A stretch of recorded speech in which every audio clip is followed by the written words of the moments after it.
খেদমতের জন্য রাজনৈতিক অঙ্গনে ইসলামী রাজনীতি, কোরআন সুন্নাহর রাজনীতিও চলবে। তাজকিয়ার জন্য আনকারী মেহনত চলবে। আর এই পূর্ণটাকে উলামায়ে কেরামকে ধারণ করতে হবে।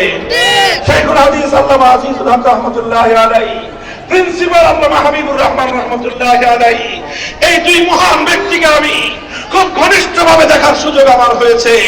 তাদেরকে আমি রাতের অন্ধকারে তাহাজ্জুদের জায়নামাজেও দেখেছি। তাদেরকে আমি দিনের পর দিন তবলিগের বিশ্ব ইজতেমায় পড়ে থাকতে দেখেছি। আবার তাদেরকে আমি বাতিলের মোকাবেলায়, অন্যায় এবং অসত্যের বিরুদ্ধে রাজপথের জীবনের ঝুঁকি নিয়ে হুঙ্কার দিতেও দেখেছি।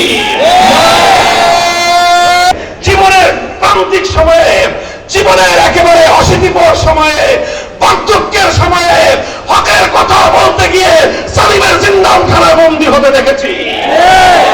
মুহতারাম হাজিরিন, আমার বিবেচনায় এই সকল উলামায়ে কেরাম আল্লাহর দ্বীন এবং ইসলাম এবং কোরআনের যে পূর্ণাঙ্গতাকে তারা ধারণ করতে সক্ষম হয়েছিলেন।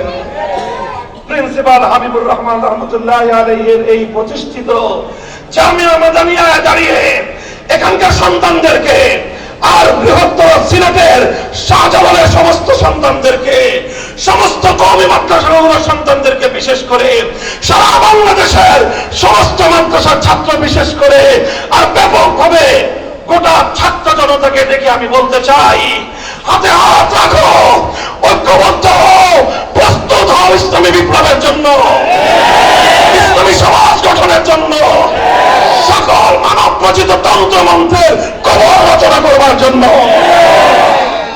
কথা বলেন ঠিক না বেঠিক? আমরা দাওয়াত দেই, সৎ কাজ চালু থাকবে। বিশেষ করে ইসলামী রাজনীতির দিকে কিছু মানুষ চোখ তুলে তাকাবার চেষ্টা করে। হুঁশিয়ার করে বলতে চাই, ইসলামী রাজনীতি আল্লাহ কোরআনের কিছু বিধান সমাজে বাস্তবায়ন করবার অপরিহার্য মেহনত। এই বিষয়ে যারা কোন কটূক্তি করবে, ছেড়ে ফেলবো আমরা। বিপ্লব করতে হবে, চূড়ান্ত বিপ্লব।